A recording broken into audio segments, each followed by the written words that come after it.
नमस्ते। आज हम एक ऐसी जगह की बात करने वाले हैं जो सच में दुनिया के सबसे बड़े रहस्यों में से एक है। कैलाश पर्वत। मतलब एक ऐसी जगह जहां हमारी भौतिक दुनिया और सदियों पुरानी पौराणिक कथाएं बिल्कुल आमने सामने आ जाती हैं। तो चलिए बिना किसी देरी के इस दिलचस्प सफर को शुरू करते हैं। आज हम किन चीजों पर बात करेंगे? हम शुरुआत करेंगे इस पहाड़ के अजेय होने के फैक्ट से, फिर उन डरावने अभियानों और अजीबोगरीब घटनाओं को देखेंगे जो यहाँ घटी हैं। इसके बाद हम खोखले पिरामिड वाली थ्योरी, बर्फ में रहने वाले रहस्यमयी जीवों, दो झीलों की अनोखी कहानी और आखिर में उन प्राचीन अस्त्रों और भविष्यवाणियों पर नजर डालेंगे। तो सबसे पहले बात करते हैं हमारे पहले पॉइंट की, एक ऐसा शिखर जिसे आज तक कोई फतेह नहीं कर पाया। अब जरा इस बात पर गौर कीजिए। दुनिया का सबसे ऊंचा पहाड़ माउंट एवरेस्ट, ऊंचाई 8,848 मीटर। और आपको पता है, आज तक 7,000 से भी ज्यादा लोग वहां सफलतापूर्वक पहुंच चुके हैं। लेकिन जब हम कैलाश पर्वत की बात करते हैं ना, तो आंकड़े बिल्कुल पलट जाते हैं। इसकी ऊंचाई एवरेस्ट से काफी कम है, सिर्फ 6,638 मीटर।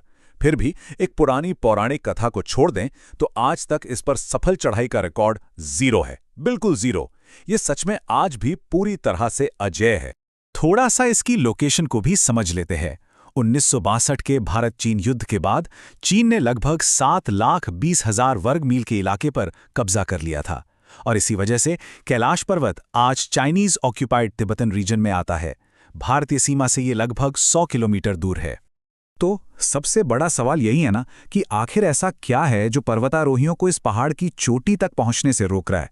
मतलब उनके पास बेहतरीन आधुनिक उपकरण हैं, पहाड़ की ऊंचाई भी कम है, फिर भी क्या ये कोई अनदेखी ताकतें हैं या फिर कोई ऐसा साइंटिफिक और एनवायरमेंटल कारण जिसे हम अब तक डिकोड ही नहीं कर पाए? और यहीं से हम आते हैं अपने दूसरे हिस्से पर, वो खौफनाक और विफल अभियान और यहाँ होने वाली अनोखी विसंगतियां। अगर हम इतिहास के पन्ने पलटें तो ऐसे कई मौके आए हैं जहां इंसानी तकनीक और मौसम ने अचानक ही पर्वतारोहियों का साथ छोड़ दिया। 1991 की ही बात ले लीजिए। एक चीनी जापानी टीम ने चढ़ाई की कोशिश की थी, लेकिन अचानक एक ऐसा भयंकर बर्फीला तूफान आया कि उन्हें लौटना पड़ा, और दुख की बात है कि इसमें कई जानें भी गईं। एक बार चीनी सरकार ने हेलीकॉप्टर का भी इस्तेमाल किया, लेकिन पहाड़ के करीब जाते ही अचानक बिजली चमकने लगी और उनके सिस्टम पूरी तरह क्रैश होने के कगार पर आ गए। पर सबसे अजीब घटना तो एक रूसी, ब्रिटिश और अमेरिकी पर्वतारोहियों की टीम के साथ घटी, जो चढ़ाई के दौरान पूरे 10 दिनों के लिए मानो गायब ही हो गए थे। और जब वो गायब हुए पर्वतारोही वापस लौटे ना, तो उन्होंने जो बताया वो किसी की भी समझ से परे था। शारीरिक रूप से उनमें तेजी से बुढ़ापा आ गया था। मतलब उनके बाल और नाखून बहुत तेजी से बढ़ गए थे, चेहरों पर झुर्रियां आ गई थीं, बिल्कुल ऐसे जैसे 10 दिन में 10 साल बीत गए हों। Impossible, right? तकनीकी तौर पे उन्होंने बताया कि कैलाश के पास जाते ही उनके कंपास, रडार और सारे नेविगेशन सिस्टम पूरी तरह से डेड हो गए थे। और आसपास के माहौल की बात करें तो अचानक बिजली गिरना और मौसम का पलक झपकते भयानक रूप ले लेना, ये सब दर्ज किया गया था। खैर, इन अजीब घटनाओं को समझाने के लिए कई थ्योरीज हैं। चलिए तीसरे पॉइंट पर चलते हैं, खोखला पिरामिड थ्योरी। साल 1999 की बात है। एक रूसी शोधकर्ता थे, अर्नेस्ट मुल्दाशेव। उन्होंने अपनी टीम के साथ वहां हफ्तों बिताए और अपनी किताब where do we come from एक बहुत ही हैरान करने वाला दावा किया। उन्होंने लिखा कि कैलाश पर्वत कोई प्राकृतिक पहाड़ नहीं है, बल्कि एक मानव निर्मित खोखला पिरामिड है। सोचिए, उनकी टीम का तो यहां तक कहना था कि रात के सन्नाटे में उन्हें पहाड़ के अंदर से अजीबोगरीब आवाजें सुनाई देती थीं, जैसे उसके भीतर कोई रह रहा हो। अब ये बात और भी दिलचस्प हो जाती है। मुल्दाशेव का ये आधुनिक दावा दरअसल हमारे प्राचीन हिंदू और बौद्ध ग्रंथों से काफी हद तक मेल खाता है। कैसे? क्योंकि इन ग्रंथों में शंभाला नाम के एक रहस्यमयी अंडरग्राउंड शहर का जिक्र मिलता है। माना जाता है कि ये एक ऐसी छिपी हुई नगरी है जहां लोग हजारों सालों तक जीवित रहते हैं। तो क्या ये आवाजें उसी शंभाला से आ रही थी? एक और थ्योरी है जो थोड़ी ज्यादा साइंटिफिक लगती है। कुछ लोगों का मानना है कि कैलाश पर्वत असल में एक्सिस मुंडी है। एक्सिस मुंडी का मतलब है पृथ्वी का केंद्र। इस थ्योरी के हिसाब से इस जगह पर एक बेहद ताकतवर मैग्नेटिक फोर्स यानी चुंबकीय बल मौजूद है, और यही वो कारण है कि जब भी कोई हेलीकॉप्टर या इंसान इसके करीब जाने की कोशिश करता है तो इस भयंकर मैग्नेटिक फील्ड की वजह से कंपास और रडार काम करना ही बंद कर देते हैं। और हाँ, उन आवाजों का क्या जो वहां जाने वालों को अक्सर सुनाई देती हैं? कई लोगों का दावा है कि वहां ओम और शिव के डमरू की ध्वनि गूंजती है।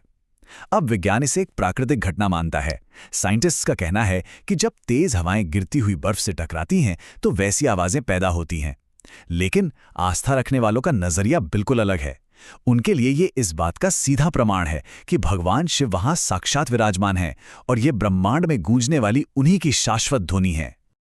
अब बढ़ते हैं अपने चौथे पॉइंट की ओर, जो थोड़ा और रहस्यमयी है, बर्फ के जीव। आपने यति या हिम मानव के बारे में तो सुना ही होगा। यहां बर्फ पर अक्सर 3 से 4 फीट लंबे पैरों के निशान देखे जाने के दावे किए गए हैं। और सबसे चौंकाने वाली बात पता है क्या है? 2019 में खुद भारतीय सेना ने इन विशाल पैरों के निशानों की तस्वीरें दुनिया के साथ शेयर की थीं। चश्मदीदों के मुताबिक ये जीव 12 से 14 फीट लंबे होते हैं और दिखने में आधे भालू और आधे बंदर जैसे लगते हैं।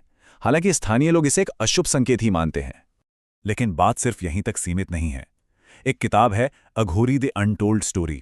इसके लेखक मयूर कालबाग दावा करते हैं कि कैलाश की उस जमा देने वाली बर्फ के बीच महाअघोरी तपस्या करते हैं।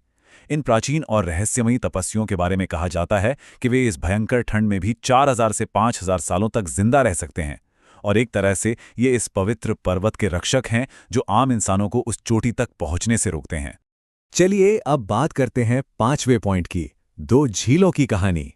कैलाश पर्वत से सिर्फ 35 किलोमीटर की दूरी पर 2 झीलें हैं और ये दोनों बिल्कुल एक ही वातावरण में हैं, फिर भी एक दूसरे से एकदम अलग हैं। एक तरफ है मानसरोवर, दुनिया की सबसे ऊंची मीठे पानी की झील। इसका पानी हमेशा शांत रहता है, कभी जमता नहीं और मान्यताओं के अनुसार इसे ब्रह्मा जी ने अपने मन से बनाया था। और ठीक इसके बगल में है राक्षसताल। ये खारे पानी की झील है जो हमेशा अशांत और उथल पुथल से भरी रहती है। इसका तापमान कभी स्थिर नहीं रहता। कहा जाता है कि इसका निर्माण खुद रावण ने भगवान शिव की घोर तपस्या करते हुए किया था। एक ही जगह पर ऐसी विपरीत प्रकृति सच में हैरान कर देती है। अब हम आते हैं अपने आखिरी और शायद सबसे दिलचस्प पॉइंट पर, प्राचीन अस्त्र और भविष्यवाणियां। हिंदू महाकाव्यों को अगर गहराई से देखें तो कैलाश सिर्फ एक आध्यात्मिक जगह नहीं है, ये एक तरह की तिजोरी भी है। ऐसा माना जाता है कि इस पहाड़ की मोटी बर्फ के नीचे दुनिया के सबसे विनाशकारी और दिव्य अस्त्र गुप्त रूप से छुपाकर रखे गए हैं। इनमें ब्रह्मशिर, ब्रह्मास्त्र, अर्जुन का गांडीव धनुष और भगवान विष्णु का शारंग तक शामिल हैं। मतलब ये वो अस्त्र हैं जिनमें पूरी दुनिया को खत्म कर देने की ताकत है। और सिर्फ हथियार ही नहीं, यहाँ एक और बेहद अनमोल चीज छिपी है, शिरोमणि। कहा जाता है कि ये वो दिव्य मणि है जिसे महाभारत के समय भगवान कृष्ण ने अश्वत्थामा से लिया था। बाद में भगवान कृष्ण के ही कहने पर युधिष्ठिर ने इस मणि को सुरक्षित रखने के लिए कैलाश पर्वत के किसी गुप्त हिस्से में छिपा दिया था। अब आप सोच रहे होंगे कि ये सारे महाविनाशकारी अस्त्र और ये मणि वहां क्यों छिपाई गई हैं? तो इसका जवाब मिलता है कैलाश की भविष्यवाणी में। मान्यताओं के अनुसार पहाड़ के ये सारे रहस्य एक खास वक्त का इंतजार कर रहे हैं और वो है कलयुग का पूर्ण अंत। भविष्यवाणी के मुताबिक जब कलयुग का अंतिम समय आएगा तब उस बर्फ के नीचे से वो अमर तपस्वी और ये सारे दिव्य हथियार बाहर निकलेंगे ताकि वो उस अंतिम प्रलयकारी युद्ध में भगवान कल्कि की सहायता कर सकें। तो इस पूरी चर्चा के बाद हम एक बहुत ही गहरे सवाल पर आकर खड़े हो जाते हैं। क्या ये सब बंद पड़ते रडार, तेजी से बढ़ती उम्र, विशाल पैरों के निशान और रहस्यमयी आवाजें, क्या ये सब सिर्फ दुनिया की सबसे एक्सट्रीम जियोग्राफिकल घटनाएं हैं या फिर सच में इस अपराजित पहाड़ की बर्फ के नीचे कोई प्राचीन ईश्वरीय शक्ति अपने समय के आने का इंतजार कर रही है? आज के इस चर्चा में हमारे साथ जुड़ने के लिए बहुत बहुत शुक्रिया। उम्मीद है आज आपको कैलाश पर्वत के इन अनसुलझे रहस्यों को एक बिल्कुल नए नजरिए से देखने का मौका मिला होगा। सीखते रहिए और ऐसी ही अद्भुत चीजों को एक्सप्लोर करते रहिए।